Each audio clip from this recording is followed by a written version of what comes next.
जय हिंद दोस्तों, आज की इस नई वीडियो पे आप सभी का स्वागत है। उम्मीद करते हैं आप सभी लोग बढ़िया होंगे, मस्त होंगे। आज की इस नई वीडियो के माध्यम से हम आपके लिए लेकर आ गए हैं बीए प्रथम सेमेस्टर एग्जाम 2025-26 के लिए फिजिकल जियोग्राफी यानी कि भौतिक भूगोल की संपूर्ण थ्योरी बेस्ड क्लासेस।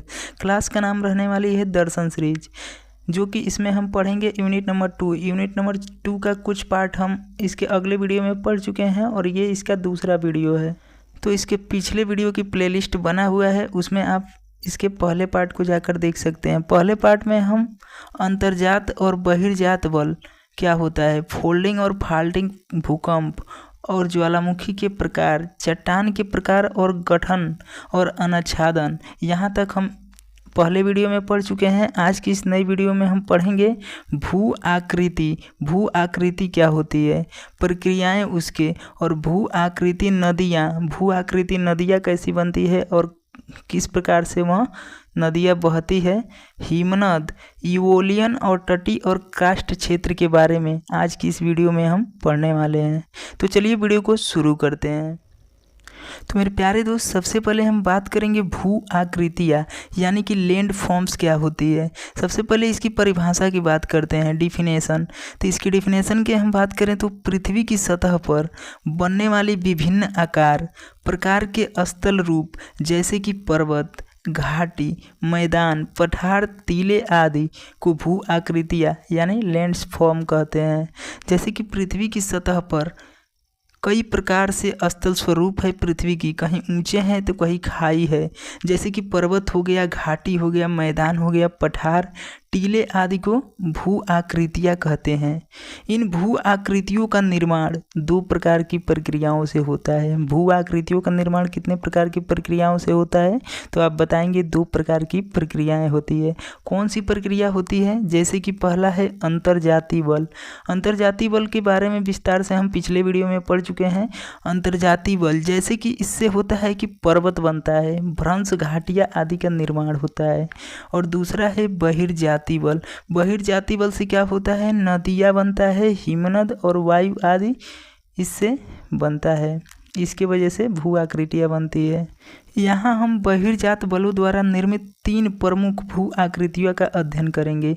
कौन सी आकृतियाँ है? पहला है नदी, दूसरा है हिमनद और तीसरा है इवोलियन या वायवी के बारे में हम पढ़ेंगे। इवोलियन वो होता है जो पृथ्वी के ऊंचा नीचा, मतलब कहीं उठा हुआ भाग रहता है, कहीं पठार की टाइप रहता है, कहीं ज़मीन नीचे होता है, उसी को इवोलियन कहते हैं। आगे बात करेंगे नदी द्वारा निर्मित भू आकृतियाँ। जो नदियों के द्वारा भू आकृतियाँ बनाई जाती है उसके बारे में देखते हैं। नदी का कार्य क्या होता है? नदी अपने प्रवाहों के दौरान चार कार्य करती है। नदी अपने प्रवाहों के दौरान चार प्रकार से कार्य करती है। पहला है अपक्षय, दूसरा है परिवहन, तीसरा निक्षेपण एवं चौथा है आकृति निर्माण। तो चलिए देखते हैं। पहला है नदी द्वारा अपक्षय से बनी आकृति। जो नदियों द्वारा अपक्षय से आकृति बनती है उसके बारे में देखते हैं। भी आकार की घाटी। इसमें भी आकार की घाटी, भी आकार की घाटी में क्या होता है, ऊंचाई वाले भागों में नदी का तीव्र प्रवाह भूमि को काटकर गहरी घाटी बनाता है। जैसे कि हिमालय क्षेत्र की नदियाँ, जैसे कि ये जो ऊंचे पहाड़ है और इसके बीचों में यहाँ से नदियाँ बह रही है, ये जो आकार बन रहा है वो भी आकार की घाटी होती है। अगला है जलप्रपात यानी कि वाटरफॉल क्या होता है? जब नदी कठोर और मुलायम चट्टानों के बीच से बहती है तो वहाँ ऊंचाई से गिरने पर जलप्रपात बनता है। जैसे कि जोग जलप्रपात कर्नाटक के हो गया, उस प्रकार से भारत में कई सारे जलप्रपात है। जैसे कि यहाँ से ये नदियाँ बहते हुई आती है और ये हार्ड चट्टान होता है, और यहाँ से जैसे ही नीचे की तरफ गिरती है तो छोटे छोटे पत्थर के टुकड़े यहाँ लेकर आती है। इतना भी छोटे नहीं हैं, बहुत बड़े बड़े ये होते हैं। ये जलप्रपात आप देखकर समझ सकते हैं। दूसरा है नदी द्वारा निक्षेपण से बनी आकृति। नदियों के द्वारा निक्षेपण के द्वारा बनाई गई आकृति कौन है? तो पहला है अंतर प्रवाही मैदान यानी कि फ्लड प्लेन। इसमें क्या होता है, जब नदी बार बार बाढ़ लाती है तो मिट्टी का निक्षेप आसपास के क्षेत्रों में जमा होकर समतल मैदान बनाता है। उसी को अंतर प्रवाही मैदान यानी कि फ्लड प्लेन कहते हैं। दूसरा है डेल्टा। डेल्टा का निर्माण कैसे होता है? जब नदी समुद्र या झील में पहुंचकर अपनी गति खो देती है और गाद जमा कर देती है तो त्रिकोणीय डेल्टा का निर्माण होता है। जैसे कि ये नदियाँ बहती हुई आती है और यहाँ समुद्र में जाके या किसी झील में जाकर मिल जाती है, तो यहाँ पे जो आकृति बनती है उसी को डेल्टा कहते हैं। तीसरा है मियांडर। मियांडर क्या होता है? मैदान क्षेत्र में नदी का टेढ़ा मेढ़ा प्रवाह मियांडर कहलाता है। जैसे ही पर्वतों से नदियाँ निकल के आती है और मैदानी क्षेत्र में इस प्रकार से जो टेढ़े मेढ़े नदियाँ बनती है उसी को मियांडर कहते हैं। चौथा है ऑक्सबो झील। ऑक्सबो झील क्या होता है? मियांडर की घुमावदार शाखा जब कट कर जाती है तो इसे अर्धचंद्राकार झील बनाती है। इसको ऑक्सबो झील कहते हैं। अगला पॉइंट देखते हैं, हिमनद द्वारा निर्मित भू आकृतियाँ। जो हिमनद के द्वारा भू आकृतियाँ का निर्माण होती है, जैसे कि हिमनद क्या होता है? हिमनद यानी कि ग्लेशियर क्या होता है? ग्लेशियर होता है जब बर्फ की मोटी परत निरंतर दबाव के कारण नीचे की ओर धीरे धीरे बहती है तो उसे हिमनद यानी कि ग्लेशियर कहते हैं। ये मुख्यतः ऊंच पर्वतीय क्षेत्रों और ध्रुवीय क्षेत्रों में पाई जाती है। हिमनद कहाँ पाई जाती है? ऊंच पर्वतीय क्षेत्र हो और जहाँ ध्रुवीय क्षेत्र हो। अपक्षय से बनी आकृति, इसका फैक्ट है अपक्षय से बनी आकृति, जैसे कि यू आकार की घाटी। यू आकार की घाटी में क्या होती है? जब हिमनद भूमि पर चलता है, हिमनद जब भूमि पर चलता है तो वहाँ भी आकार की चौड़ा व गहरा यू आकार की घाटी बनाता है। जैसे कि जब हिमनद चलता हुआ पहाड़ों से आएगा भूमि पर तो इस प्रकार से कुछ घाटियाँ बनाएगा, पहाड़ों के बीच इधर से और इधर से बहता हुआ आएगा और यहाँ से नदी निकलेगी, उसे ये भी आकार या यू आकार की घाटी बनाता है। अगला है सर्क। सर्क क्या होता है? हिमनद के आरंभिक भाग में कटाव से बना गोलाकार गड्ढा या कुंड सर्क कहलाता है। तीसरा फैक्ट है, दो सर्कों के बीच बनने वाली तीखी धार या कटक अरित कहलाती है। अगला है हार्न। तीन या अधिक सर्कों के मिलने से बना नुकीला पर्वत हार्न कहलाता है। जैसे कि हार्न का उदाहरण है मैटरहार्न। स्विट्जरलैंड का जो मैटरहार्न जगह है वह हार्न का उदाहरण है। अगला है निक्षेपण से बनी आकृतियाँ। निक्षेपण द्वारा बनी आकृतियाँ में पहला है मोरेन। मोरेन क्या होता है? हिमनद द्वारा लाई गई मिट्टी, पत्थर और उसके जो गाद होते हैं यानी कि उसके खनिज होते हैं, जो पत्थर के टुकड़े होते हैं उसी को गाद कहते हैं, आदि का जमाव मोरेन कहलाता है।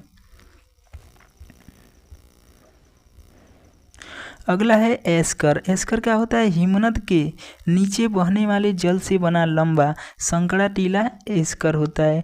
ड्रमलिन क्या होता है? हिमनद के नीचे मिट्टी व पत्थर का अंडाकार टीला जो होता है वह ड्रमलिन कहलाता है। अगला पॉइंट है इवोलियन। इवोलियन भू आकृति। इवोलियन भू आकृति के सबसे पहले परिभाषा की बात करें, इसके परिचय क्या होता है?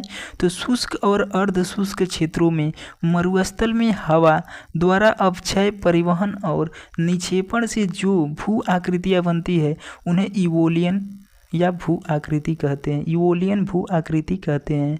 जैसे कि वायु अपक्षय से बनी आकृति, जैसे कि मशरूम रॉक्स। हवा द्वारा नीचे का भाग अधिक घिस जाने से चट्टान का आकार मरुस्थल जैसा हो जाता है। जैसे इस प्रकार से बता रहा है कि ये आकार बन जाता है, जहाँ से ऐसे ये मिट्टी उड़ जाती है और इस प्रकार से कुछ आकार बन जाता है, उसे वायु अपक्षय से बनी आकृतियाँ इवोलियन का प्रकार है ये। दूसरा है यारडांग। यारडांग क्या होता है? हवा द्वारा लंबी दिशा में चट्टानों का घिसाव करके बनाई गई आकृति होती है, जैसे कि सहारा मरुस्थल। इसका उदाहरण है सहारा मरुस्थल। डेफ्लेशन हेलो। डेफ्लेशन हेलो क्या होता है? हवा द्वारा महीन कणों को उड़ाने से बना गड्ढा, उससे जो गड्ढा बनता है उसे डेफ्लेशन कहते हैं। अगला पॉइंट है तटी भू आकृतियाँ। तटी भू आकृतियाँ क्या होती हैं? परिभाषा की बात करें तो समुद्र की लहरें, ज्वार भाटा और समुद्री धाराएं जब तट पर क्रिया करती है तो वे वहां भूमि को काटकर घिसती और जमाव करती है।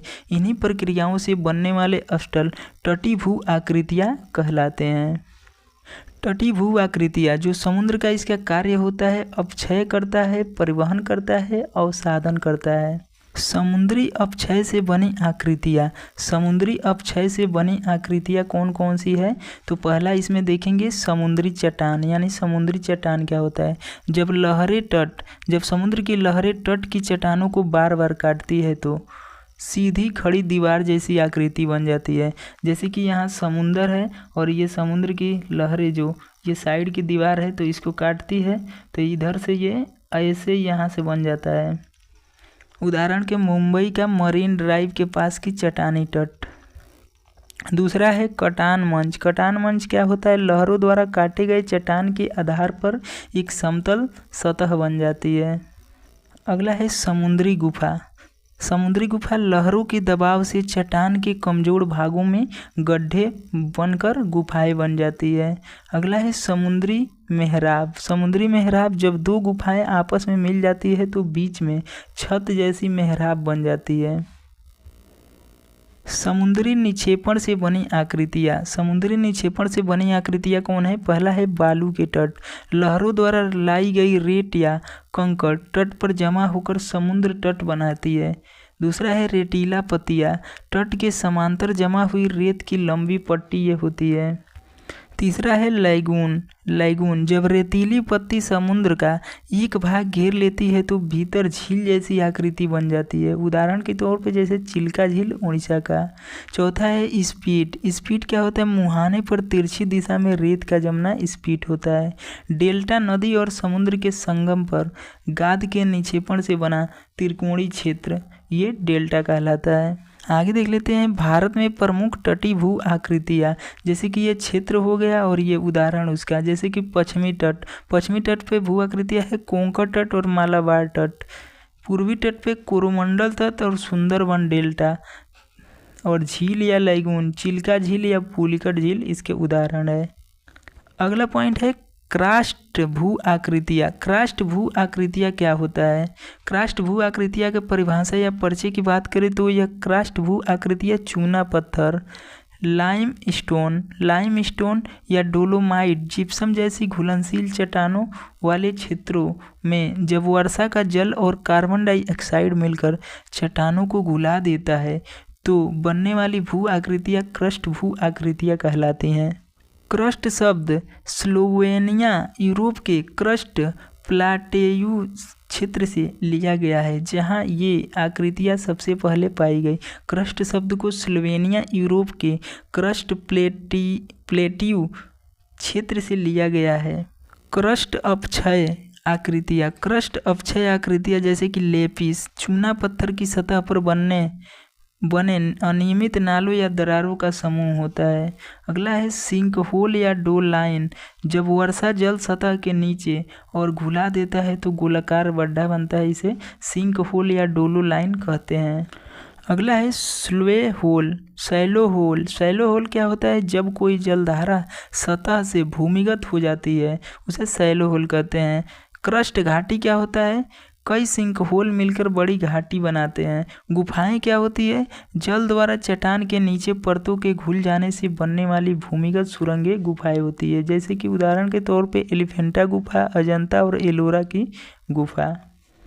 अगला है क्रस्ट निक्षेपण आकृतियाँ। क्रस्ट निक्षेपण आकृतियाँ क्या होती है? जब चूना पत्थर का घुला हुआ पदार्थ भूमिगत गुफाओं में पुनः जमने लगता है तो दो प्रमुख आकृतियाँ बनती है। कैसी कैसी? स्टेलकाइट जो गुफा की छत से नीचे की ओर लटकती है, और स्टैलेग्माइट जो भूमि से ऊपर की ओर उगती है। स्तंभ जब स्टेलकाइट और स्टेलग्माइट मिल जाते हैं उसे स्तंभ कहते हैं। तो उम्मीद करते हैं दोस्तों ये छोटी सी वीडियो आप सभी को पसंद आया होगा। अगर वीडियो पसंद आए तो वीडियो को लाइक कीजिए और अपने दोस्तों के साथ शेयर कीजिए। और इन सभी वीडियो का PDF पाना चाहते हैं तो डिस्क्रिप्शन में अपने टेलीग्राम का लिंक दिया हूँ, वहाँ से आप टेलीग्राम को ज्वाइन कर लीजिएगा। उस पर इन सभी क्लासेस की PDF नोट्स और प्रीवियस ईयर के क्वेश्चन प्रोवाइड करते हैं। तो मिलते हैं नेक्स्ट वीडियो में, तब तक के लिए फ्रेंड्स जय हिंद।